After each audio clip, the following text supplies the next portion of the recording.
Hello friends, this is Aarti and welcome to my YouTube channel study with Aarti Jural. आज हम पढ़ने वाले हैं क्लास 10 एक्सरसाइज 1.1। ठीक है, तो इसका हमने इंट्रोडक्शन पढ़ लिया है। उसमें हमने Euclid's division algorithm and Euclid's division lemma, ये दोनों थ्योरम क्या होती हैं इनके बारे में हमने अच्छे से जान लिया है। यानी कि दोनों ही प्रमेय जो होती हैं उनके बारे में हमने अच्छे से सीख लिया है। ठीक है, तो आज हम आगे बढ़ते हैं इनके क्वेश्चंस की तरफ। हम करते हैं क्लास 10 एक्सरसाइज 1.1 एनसीईआरटी बुक से इसके हम क्वेश्चन सॉल्व कर रहे हैं। ठीक है, तो क्वेश्चन नंबर फर्स्ट का मैंने फर्स्ट पार्ट आपको करा दिया है। मैं आपको आज थर्ड पार्ट से स्टार्ट कराने वाली हूँ। ठीक है, तो थर्ड पार्ट है, इसमें आप रीड करेंगे बुक में, एनसीईआरटी बुक में कि इस क्वेश्चन को हमको यूक्लिड्स डिवीज़न एल्गोरिदम जो थ्योरम होती है, जो मैंने उसका बेसिक आपको पढ़ा दिया है, उस थ्योरम से हमको क्या करना है, उसको क्वेश्चन को सॉल्व करना है। एंड उसका एचसीएफ यानी कि इसका हाईएस्ट कॉमन फैक्टर क्या होगा, यानी कि मसअप इसका क्या होगा, वो हमको डिफाइन करना है। ठीक है, चलिए करते हैं। तो जो थ्योरम है वो हमसे क्या कहती है कि छोटे नंबर का हम बड़े नंबर में क्या करते हैं, डिवाइड करते हैं। ठीक है, तो 2 to 5 का हम डिवाइड करेंगे 867 यानी कि 867 में। तो देखिए कितने बार जाएगा, ये जाएगा आपका 3 बार इंटू 3, तो ये हो जाएगा 675। ठीक है, डिवाइड करना तो आई होप आपको आता ही होगा। तो ये 2 हो जाएंगे, यहाँ बचेंगे कितने हमारे, 16 में 7 गए तो 9, और यहाँ बचेंगे 1। ठीक है, सही है ना। और ये कितनी बार जाएगा, अब हम क्या करते हैं, इसको कैसे लिखेंगे, फिर यहाँ से लिख लेते हैं बाय यूक्लिड्स डिवीज़न एल्गोरिदम।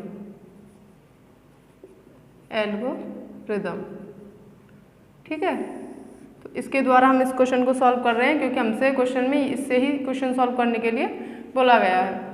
तो 867 को हम कैसे लिख सकते हैं, इसमें ये लिख सकते हैं 2 to 5 इंटू 3 प्लस 192। इस फॉर्म में हमको क्वेश्चन को बनाना होता है कि भाज्य बराबर होता है भाजक गुणा भागफल प्लस शेषफल, यानी कि डिविडेंड बराबर होता है डिवीजर इंटू टोशिएंट प्लस रिमाइंडर। ठीक है, तो ये होती है हमारा डिविडेंड यानी कि भाज्य, यानी कि जिस संख्या में भाग दिया जाता है। ये होता है हमारा डिवीजर यानी कि जिस संख्या से भाग दिया जाता है। ये होता है हमारा भाजक, ये होता है हमारा टोशिएंट यानी कि भागफल, ये होता है हमारा रिमाइंडर। ठीक है, तो इस फॉर्म में हमको एक तरीके से इसको लिख लेते हैं। अब आगे क्या करेंगे कि इस संख्या को अब हम इससे डिवाइड करेंगे। तो 192 को डिवाइड करेंगे, 192 से डिवाइड करेंगे 2 to 5 में। ठीक है, तो देखिए कितनी बार जाएगा, तो ये जाएगा हमारा 1 बार, तो ये हो जाएगा 192, ये बचेगा 3 and 3। तो यहाँ से 225 को हम कैसे लिख सकते हैं, ये हो जाएगा हमारा 192 इंटू 1 प्लस 33 यानी कि 33। अब 33 से डिवाइड करेंगे किस में, 192 में। देखिए कितनी बार जाएगा, 3 18, देखते हैं शायद 6 बार चला जाए, तो 6 18, 6 18 और 1 19, तो ज़्यादा हो रहा है, 5 बार जाएगा। ठीक है, तो ये हो जाएगा 5 15, 1 5 15 और 1 16। ठीक है, तो 12 में से 5 गया तो 7, और ये हो जाएगा 8 में से 6 गया 2, 27। तो इसको हम लिख सकते हैं यहाँ, यानी कि 192 को कैसे लिख सकते हैं, इसको लिख सकते हैं हम 33 इंटू 5 प्लस 27। ये हो गया हमारा फर्स्ट स्टेप, ये हो गया हमारा सेकंड स्टेप मीन्स चरण, ये हो गया हमारा प्रथम चरण, ये हो गया हमारा द्वितीय चरण, ये हो गया हमारा थर्ड स्टेप यानी कि तृतीय चरण। एल्गोरिदम का ही मतलब होता है कि हमको चरणों में इस क्वेश्चन को सॉल्व करना होता है, इस तरीके से मैं बता रही हूँ। तो 27 का डिवाइड करेंगे 33 में, तो 1 बार जाएगा, तो ये कितना बच जाएगा हमारा 6। तो ये कितना हो जाएगा हमारा 33 को हम लिख सकते हैं यहाँ कैसे 27 इंटू 1 प्लस 6। ये हो गया हमारे यहाँ से 4th स्टेप यानी कि चौथा चरण। अब आगे इसको सॉल्व करते हैं। तो ये हो जाएगा 6 का डिवाइड करेंगे किसमें 27 में, तो ये हो जाएगा 4 बार 6 चौक 24, यहाँ बच जाएगा हमारा 3। तो 27 को भी किस तरीके से लिख सकते हैं, इसको लिख सकते हैं 6 इंटू 4 प्लस 3। ये हो गया हमारा 5th स्टेप यानी कि 5वां चरण। अब होगा हमारा क्या 6th स्टेप यानी कि 6वां चरण। तो उसके लिए 3 का डिवाइड करेंगे किसमें 6 में। देखिए 2 बार चला गया 6 0। हम तब तक डिवाइड करते हैं तब तक यहाँ 0 ना आ जाए। क्या ना आ जाए 0 ना आ जाए। और जो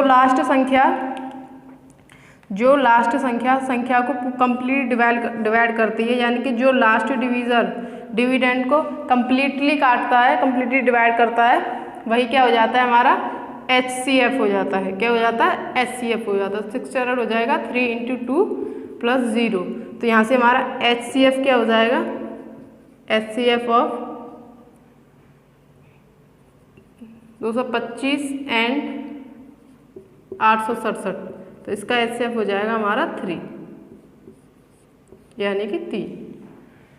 तो आई होप आपको क्वेश्चन समझ में आ गया होगा और थ्योरम भी और आपकी थ्योरम का भी आपका रिवीजन हो गया है। ठीक है, तो करते हैं इसका नेक्स्ट क्वेश्चन।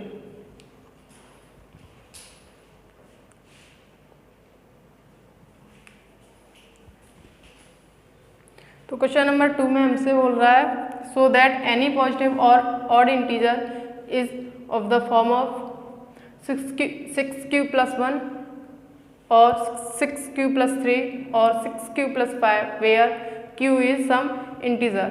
यानी कि क्वेश्चन में हमको क्या करना है शो करना है यानी कि प्रूफ करना है। सो दैट का मीन्स हमको क्या करना है प्रूफ करना है कि एनी पॉजिटिव ऑड इंटीजर यानी कि पूर्णांक यानी कि जो नंबर लाइन पर हम डिनोट कर सकते हैं minus infinity two plus infinity जो नंबर होते हैं वही हमारे इंटीजर होते हैं। ठीक है, और नंबर यानी कि विषम संख्याएं होती हैं जो नंबर 2 से डिवाइड नहीं होता है, वो हो जाती है हमारी विषम नंबर यानी कि ऑड नंबर। पॉजिटिव होनी चाहिए यानी कि ऋणात्मक नहीं होनी चाहिए। Is the form 6q plus 1 यानी कि जो नंबर होना चाहिए वो इस फॉर्म में होना चाहिए या इस फॉर्म में या इस फॉर्म में, और जहाँ q क्या है इंटीजर है। ठीक है, तो देखिए यहाँ से आप एक चीज नोटिस कर रहे होंगे कि 6q plus 1, 6q plus 3 and 6q plus 5। तो देखिए जो यूक्लिड्स डिवीजन लेम्मा थ्योरम होती है उसमें हमारा a बराबर होता है bq प्लस r, जहाँ मैंने बताया था a क्या होता है हमारा डिविडेंड यानी कि भाज्य, जिस संख्या में भाग दिया जाता है। b बराबर होता है क्या हमारा भाजक यानी जिस संख्या से डिवाइड दिया जाता है यानी कि डिवीजर। r होता है हमारा रिमाइंडर एंड q होता है हमारा टोसिएंट यानी कि भागफल। तो जो रिमाइंडर होता है उसकी एक शर्त होती है कि वो क्या नहीं हो सकता 0 से तो छोटा नहीं हो सकता, या तो 0 होगा या 0 के बराबर होगा, और जो डिवीजर होता है यानी कि भाजक होता है उससे बड़ा नहीं हो सकता। ठीक है, तो ये नंबर इसी की फॉर्म में है सारे। तो यहाँ से एक चीज़ तो पता चल गई कि जो नंबर होंगे वो इस फॉर्म में है ये। तो यहाँ से b की वैल्यू क्या आ जाएगी हमारी 6 आ जाएगी। तो देखिए bq 6q plus 1, 6q plus 3, 6q plus 5 ये हो जाएगा। यहाँ से इस फॉर्म से कंपेयर करेंगे तो b की वैल्यू क्या आ जाएगी 6 आ जाएगी। अब r की वैल्यू क्या क्या हो सकती है, यहाँ से the value of r is, या फिर क्या है विल बी, सॉरी इज नहीं विल बी ठीक रहेगा। The value of r will be, वो क्या हो जाएगी यहाँ से क्या रहेगी, या तो हो सकता है 0 हो, क्योंकि मैंने बताया है कि जो r का मान है वो 0 के बराबर भी हो सकता है, 0 हो सकता है, 1 हो सकता है, 2, 3, 4 एंड 5। 5 से बड़ा नहीं होगा, क्यों? 5 से बड़ा 6 हो जाएगा एंड जो रिमाइंडर है वो कभी डिवीजर से बड़ा नहीं हो सकता। तो ये होंगे, ये हमारी पॉसिबिलिटी बनाएंगी। तो यहाँ से हमारा केस फर्स्ट हो जाएगा। केस फर्स्ट में r बराबर क्या रख लेंगे? 0 लेंगे, ठीक है। r बराबर 0 लेंगे तो यहाँ से a बराबर क्या हो जाएगा हमारा? 6q plus 0। तो यहाँ से a बराबर क्या हो जाएगा हमारा? 6q हो जाएगा।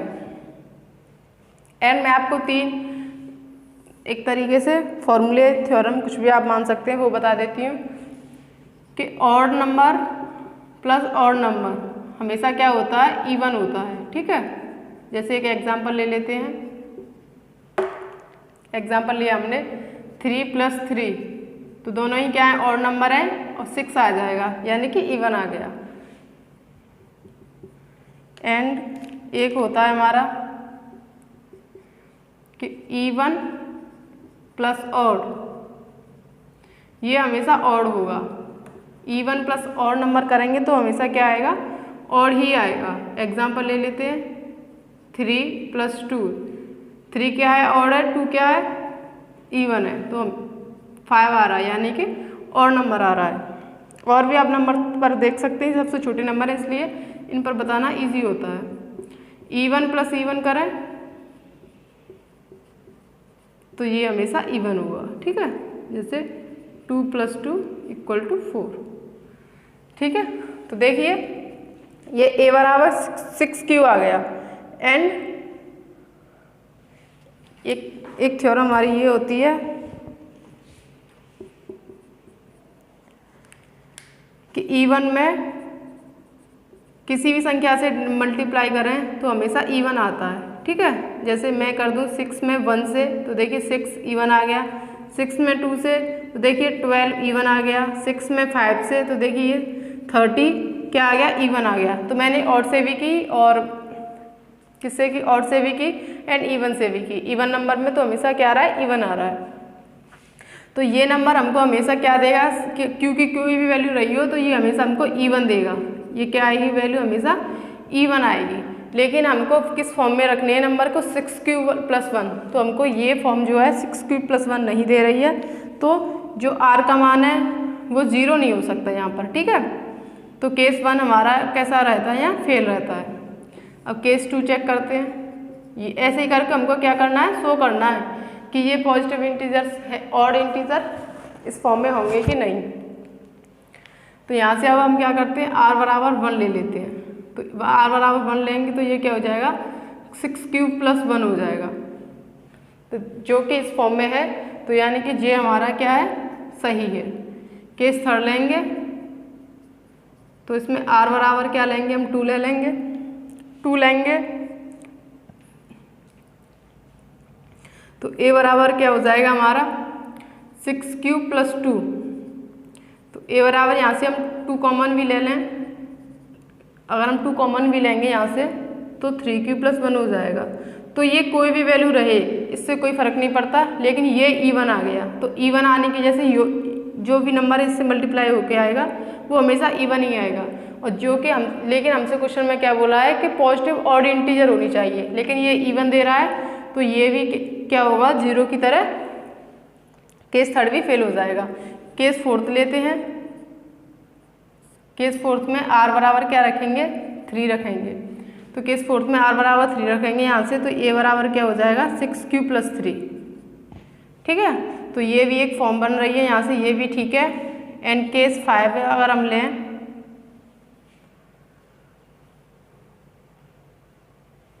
केस 5 लेंगे तो क्या लेना पड़ेगा हमको? r बराबर 4 लेना पड़ेगा, जो कि इवन होगा, और उसमें इवन से फिर से मल्टीप्लाई होगा तो वो क्या हो जाएगा? जैसे अब बता देते हैं, r बराबर इसमें 5 लेना पड़ेगा। तो ये हो जाएगा हमारा a बराबर यहाँ से 6q प्लस 4 लेना पड़ेगा, तो 6q प्लस 4 हो जाएगा, जो कि कैसा देगा? एक इवन नंबर देगा, क्योंकि यहाँ से 2 कॉमन आ जाएगा। तो ये हो जाएगा 3q प्लस 2, लेकिन इससे कोई मतलब नहीं है, यहाँ 2 है तो ये संख्या हमेशा इवन आएगी। तो ये भी हमारा फेल हो जाएगा यहाँ। और केस बचेगा कौन कौन सा? एक तो बचा है हमारा केस 2, केस 2, केस 4 एंड एक आ जाएगा यहाँ से हमारा केस 6।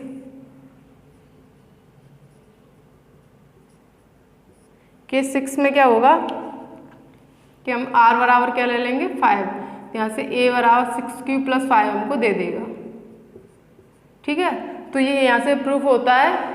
आप एक लाइन लिख देंगे कि r बराबर 1, r बराबर 3 एंड r बराबर 5 पर जो नंबर हैं वो क्या बन रहे हैं, इस फॉर्म में बन रहे हैं। ठीक है, तो ये मैंने आपको क्या कर दिया, प्रूफ कर दिया। स्पेस नहीं है इसलिए मैं लिख नहीं पा रही हूँ। ठीक है, तो ये प्रूफ हो चुका है कि देखिए पॉजिटिव और इंटीजर्स पर ये इस फॉर्म में आ रहे हैं। आप क्वेश्चन को यहाँ भी छोड़ सकते हैं क्योंकि देखिए 3 क्या था, एक पॉजिटिव और इंटीजर्स था, 1 भी और इंटीजर है एंड हमारा थर्ड केस क्या बना था 5 पर, तो ये भी और इंटीजर है। तो तीनों पर ही क्या बने हमारे, एक केस ये था, एक केस ये था एंड एक केस ये था। तो तीनों पर ही क्या है, और इंटीजर है एंड जो हमसे फॉर्म पूछी गई है उस फॉर्म में नंबर आ गए। तो ये सिद्ध हो चुका है। करते हैं इस एक्सरसाइज का next question.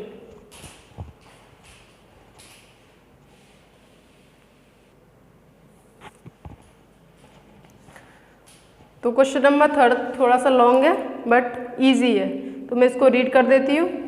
An army contingent of 660 members is to march behind an army band of 32 members in a parade।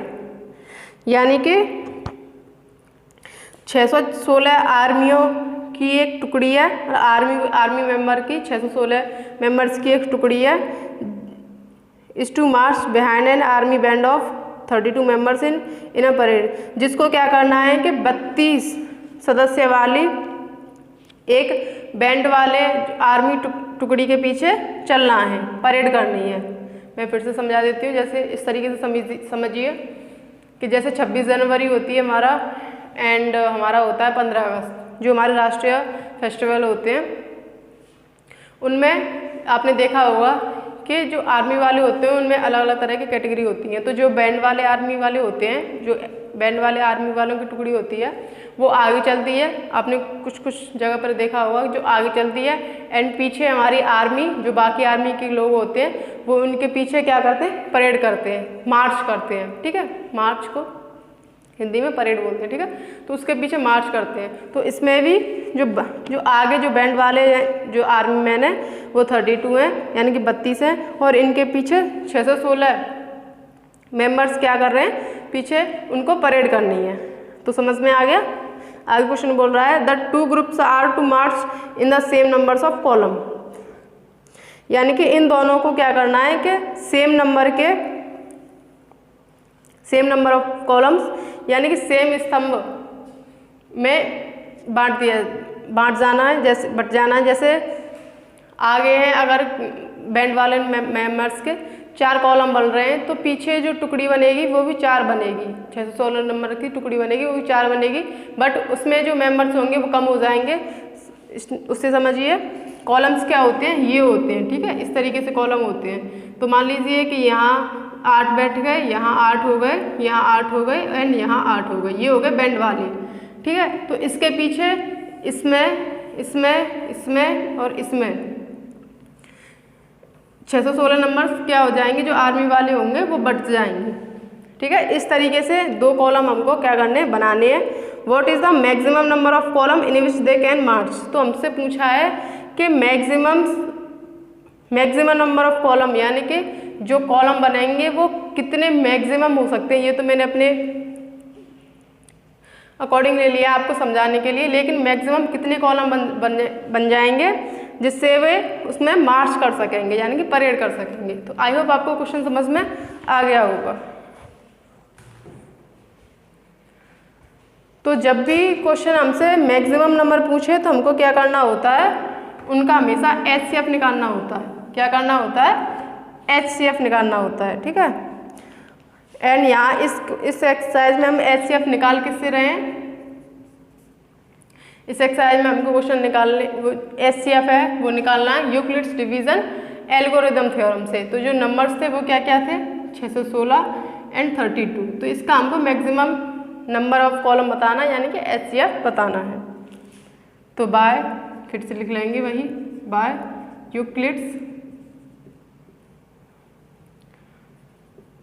Euclid's division algorithm,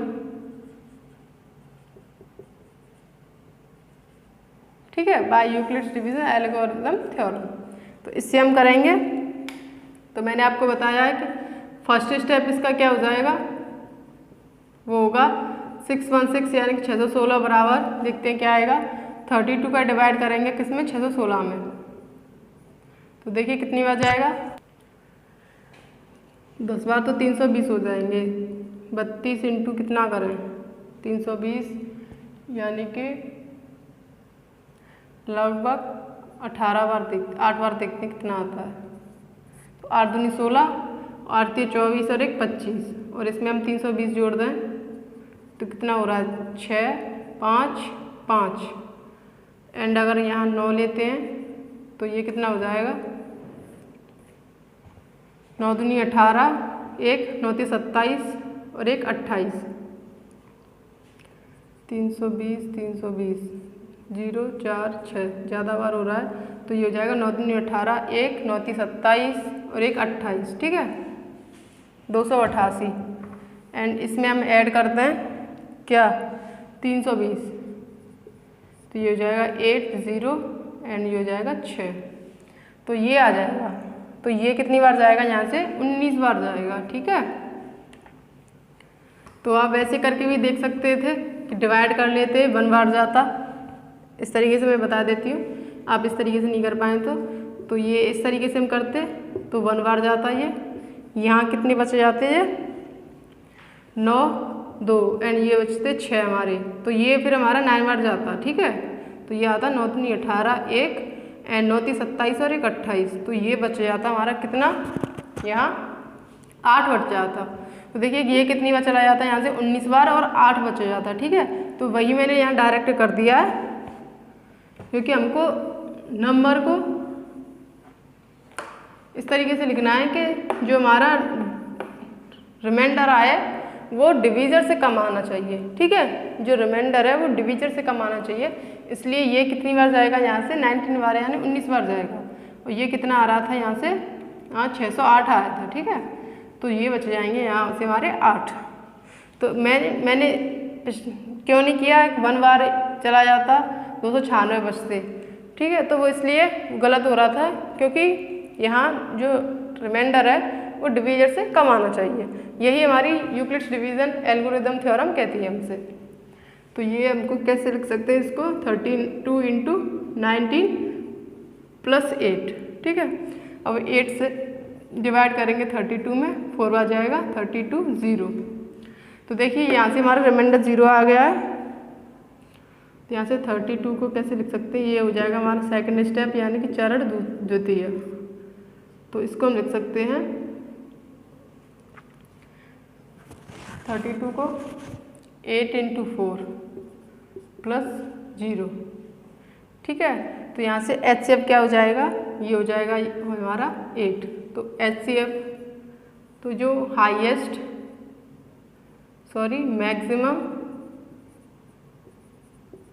maximum number of column, वो कितने हो जाएंगे, यहाँ से 8 हो जाएंगे, यही क्या हो जाएगा हमारा HCF हो जाएगा, ठीक है। तो मिलते हैं फिर नेक्स्ट वीडियो में, एंड करेंगे बाकी के क्वेश्चंस। एंड वीडियो को पूरा देखने के लिए थैंक्स फॉर वॉचिंग।